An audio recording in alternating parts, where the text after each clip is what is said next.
We don't read and write poetry because it's cute. We read and write poetry because we are members of the human race, and the human race is filled with passion. Medicine, law, business, engineering, these are noble pursuits and necessary to sustain life. But poetry, beauty, romance, love, these are what we stay alive for. Oh, Captain, my Captain. Gentlemen, take a seat, please. Dude, he's doing it. What is poetry? It's songs without the music. What is It's just music? words, just writing. Is it really anything? Our parents sent us here. They have great dreams for us. How does any of this help us? Let's seize the day. Memento mori.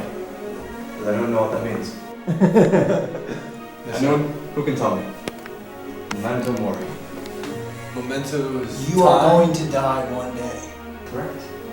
Mr. Czuba. Memento mori. Remember death. Latin.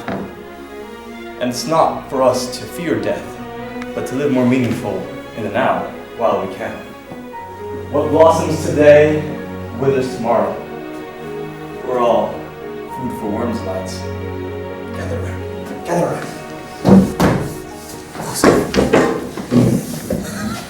Listen. Can you hear it? Quiet. Closer. Gentlemen, ladies, it's very simple. Poetry is very straightforward. It's all about movement. It's movement of emotions, it's movement of words. What you always start with is a base. Okay, this is the core human emotion that you are trying to communicate. But what we have to understand is that beneath that base is a history of culture and memories and emotions that is going to be communicated on a level beneath words. We have to understand that it's below that. And what it's your job to do as the poet is not just to be aware of the words and to be aware of the culture underneath it, but to communicate it. Alright. Class! Today we're going to be learning about a great poet. And I will recite my favorite of his work. Today, we're going to be learning about Dr. Seuss and his many works. Have you ever heard of one fish, two fish? It goes something like this. One fish, two fish. Red fish, blue fish. That's all I remember.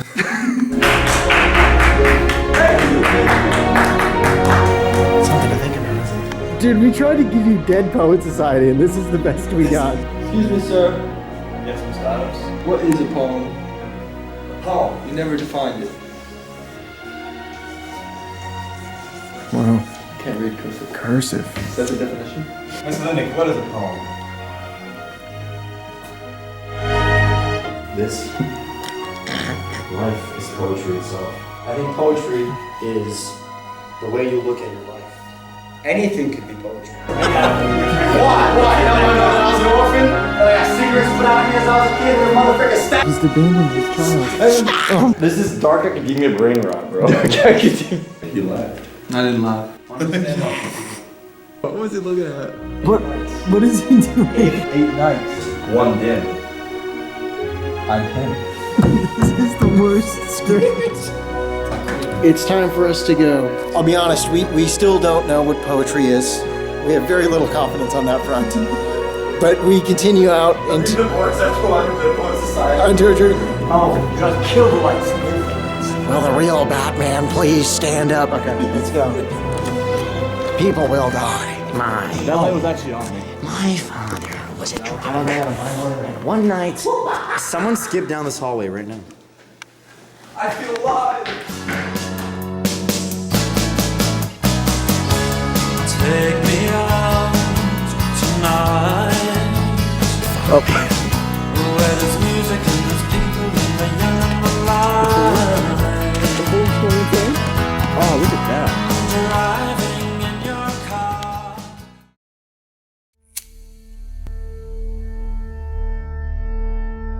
Today we are starting a poetry club Definitely not inspired by any film in particular. The rules are simple. Bring yourselves. And that's it. When do you tell them to like and subscribe? Just at the beginning or the end? This video is brought to you by Audible.com. Use code Keating101. I don't think we need an intro. We're just out here reading poetry by the Let's just candlelight. throw them into it. Let's read some poetry.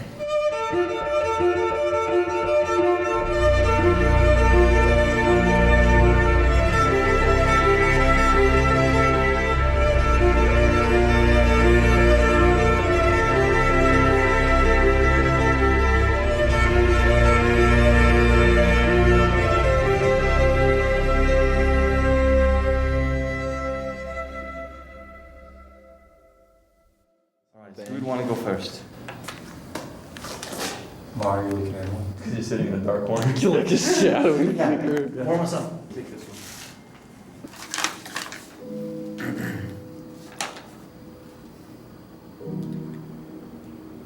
You pour your wine, and then command me to pour myself. Yet, there's nothing worth pouring. If I could tell of my agony, I would need 2 eternities. Yet if I could tell of my joys, I would need none. A lifetime, perhaps. Just the first one. Nice. What a strong way to start. Yeah, right on, man. Wow. It's very Felt that. The two-headed calf. Tomorrow, when the farm boys find this freak of nature, they will wrap his body in newspaper and carry him to the museum. But tonight, he is alive and in the north field with his mother. It is a perfect summer evening. The moon rising over the orchard, the wind in the grass, and as he stares into the sky, there are twice as many stars as usual.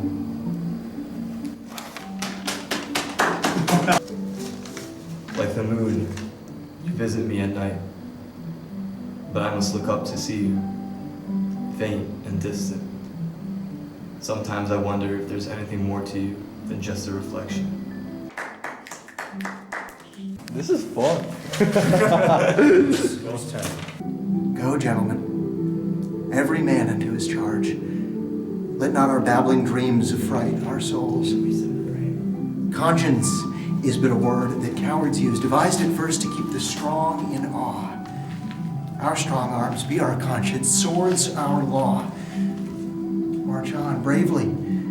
Let us to it pell-mell, if not to heaven, then hand in hand to hell. What shall I say more than I have inferred? Remember, when you are to cope with all, a sort of vagabonds, rascals, and runaways, a scum of Britons and base lackey peasants, whom their o'er-cloyed county vomits forth to desperate ventures and assured destruction. You, sleeping safe, they bring you to unrest. If we be conquered, let men conquer us, and not these bastard Britons whom our fathers have in their own land beaten, bobbed, and thumped, and in record left them the heirs of shame. I hear their drum. Fight, gentlemen of England, fight, bold yeomen. Draw orders, draw your arms to the head.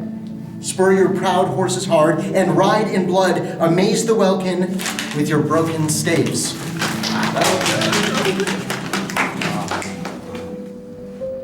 I can't. My voice falls like a tear. If my soul were flesh, it would be no more. A curse or a blessing that death cannot touch it. If fire does not quench fire, then why must I suffer to remove pain? Sometimes I cannot tell apart the thorns from my heart. What hurts more to carry? Knowing the truth or forgetting it? I got my last one. You didn't come into this world, you came out of it, like a wave from the ocean. You are not a stranger here. Well.